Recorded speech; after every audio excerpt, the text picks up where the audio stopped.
boa noite. Durante semanas não se falou em outra coisa. A separação de Luma de Oliveira tomou conta dos meios de comunicação em todo o país. Mas até que ponto um escândalo como esse pode interferir num processo de separação ou divórcio? No Direito em Debate de hoje, nós vamos analisar este rumoroso caso e também a sua história. Participe, Direito em Debate está começando agora para todo o Brasil, ao vivo, com o tema Separação e Divórcio. Conheça então os nossos convidados. A advogada de família e vice-presidente da OAB do Rio de Janeiro, Carmen Fontinelli, o procurador de Justiça José Maria Leone Lopes de Oliveira e ainda completando a nossa mesa, o coordenador da Escola Superior de Advocacia e conselheiro da OAB Rio de Janeiro, Vitor Marcelo Rodrigues. Como sempre, coordenando o debate, o advogado José Fernandes Júnior. Boa noite, José Fernandes, tudo bem? Boa noite, tudo bem? Boa Tudo noite para todos os nossos telespectadores. Vocês estão ajudando a fazer sempre a pauta do Direito e Debate. E, como disse a Cristiane aqui no começo do programa, nós também recebemos muitos e-mails, muitas correspondências, muitos telefonemas para poder abordar o tema.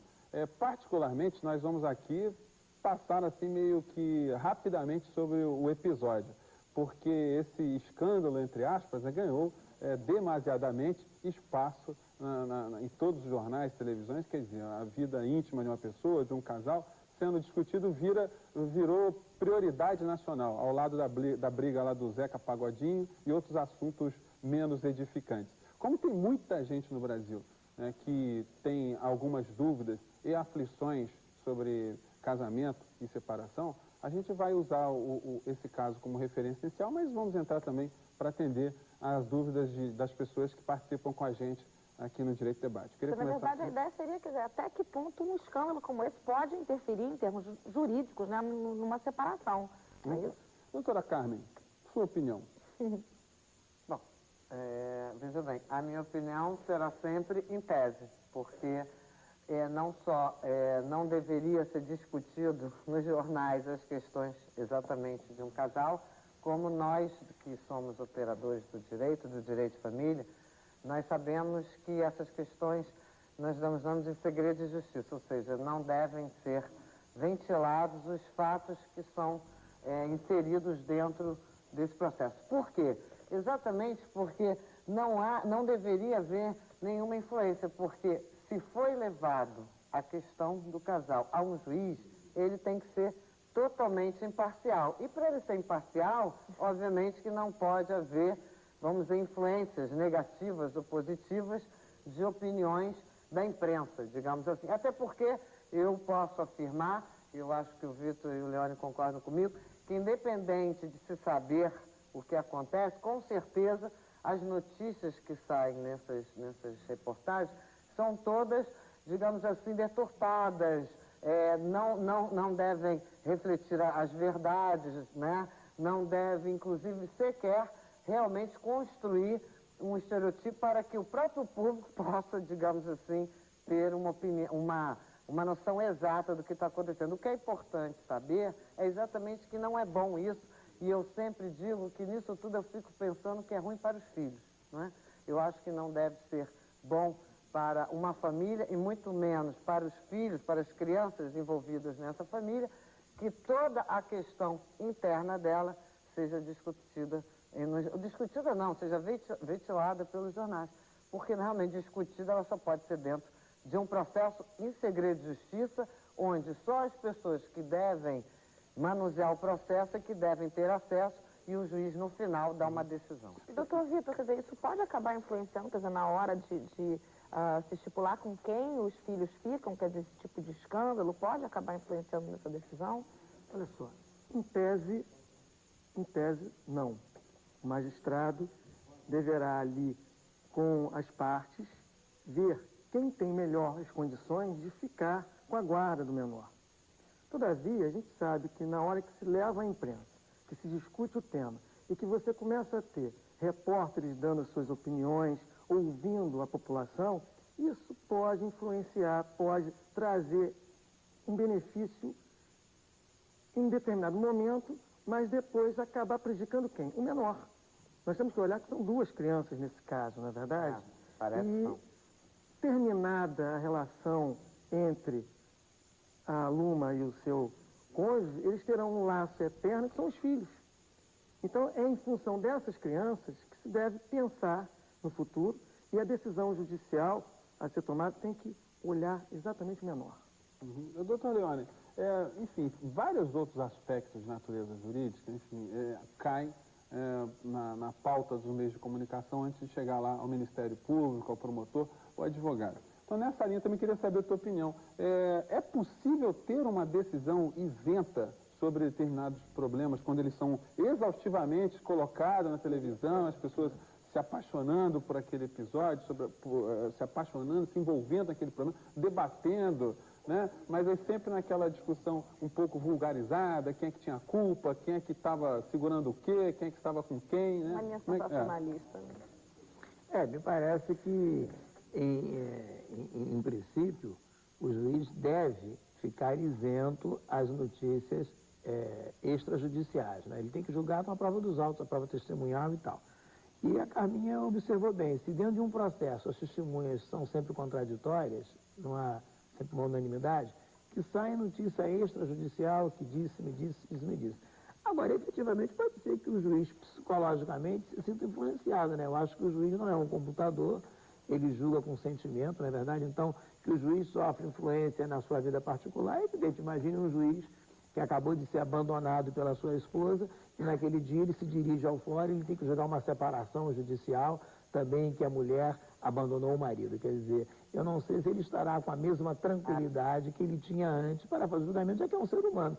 Então pode ser que a mídia, o bem ou mal, acabe psicologicamente influenciando. Mas o certo, como já se falou aqui, o juiz deve se pautar, se limitar ao que está dentro dos autos. Até um ditado popular que diz que o que não está nos autos não está no mundo. Doutora Carmen, sempre foi causa até de anulação da separação, quando o juiz não propõe ali uma reconciliação do casal. Às vezes a situação chegou às raias da falta absoluta de possibilidade de convivência, mas o juiz tem que propor lá a conciliação do casal. Como é que está essa situação hoje? Não, veja bem, o juiz tem, porque por incrível que possa parecer, e eu acho que o Leone tem muita experiência nisso como eu, porque nós já fizemos tantas audiências, eu acho que o Vitor também, porque na verdade existe, que até está muito em moda, o chamado mediação, ou seja, aquelas pessoas que ajudam ao casal a chegar a uma conclusão, porque às vezes a briga é só ressentimento, é só mágoa, e se nós conseguimos que o casal caia em si, consiga ultrapassar a questão do afeto, do sentimento, chega a uma conclusão, porque na verdade a justiça não vai resolver o afeto, a justiça não vai compensar as perdas, os fracassos, os prejuízos de um casamento no sentido pessoal. Então, nós temos que mostrar que às vezes a composição material ou circunstancial pode até ajudar a pessoa depois do ultrapassar. Então, isso é um serviço que o juiz, junto com o representante do Ministério Público e o advogado, tem que fazer, mas não só porque é imposto pela lei, porque a lei impõe, mas porque é um desserviço não se fazer isso. Porque eu tenho certeza que todo juiz, quando tenta, junto com o seu representante do Ministério Público e os advogados do acordo, pelo menos de uma grande parcela dos casais que chegaram até ali, se consegue um acordo, que é a minha experiência, e eu acredito que seja do doutor Leandro, do doutor Vitor, também de todo mundo que trabalha no direito de família. Eu só acho que o juiz deveria se limitar, eu particularmente tenho uma posição um pouco diferente. Eu acho que ele não deveria tentar fazer com que o casal não se separasse.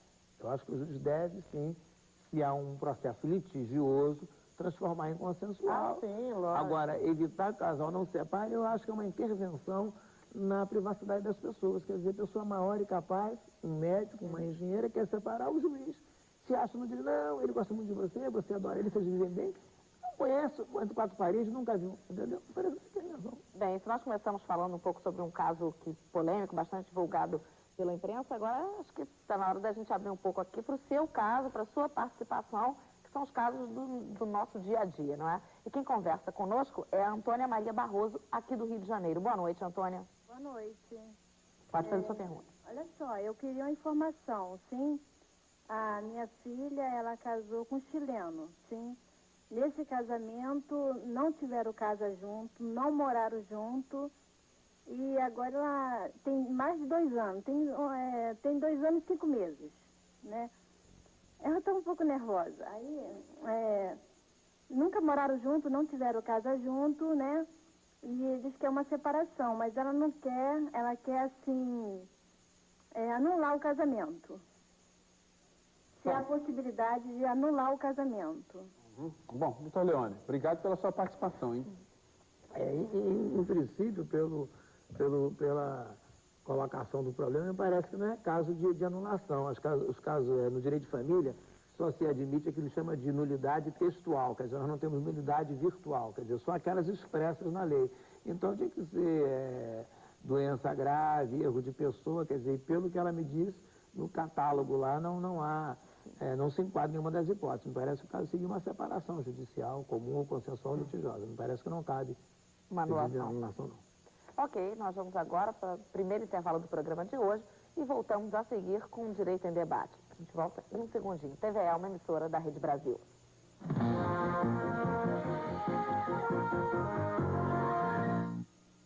O casamento tem várias fases. A primeira é da ilusão, dos sonhos. A segunda é a da insistência. Não vou admitir que errei. A terceira é a da burrice, quando a gente nem sabe mais por que é que continua com aquela pessoa.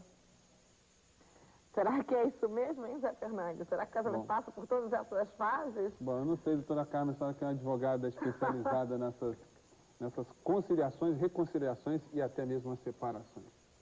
Bom, eu entendo que foi muito oportuno, né, essa aparição, porque realmente o casamento tem fases boas, fases ruins, e é muito comum na hora em que o casal já está fracassando, digamos assim, fazer tentativas, né? Separar, às vezes até separa perante o juiz, redige as cláusulas, aí depois tenta uma reconciliação, né? E aí não dá certo, e aí volta de novo, porque é um processo. O processo que a gente chama de processo jurídico é apenas um espelho daquele processo do casal. O casamento é muito difícil, ainda mais nos dias de hoje, onde existe todo um sistema social, econômico, que influencia de fora, né, para dentro.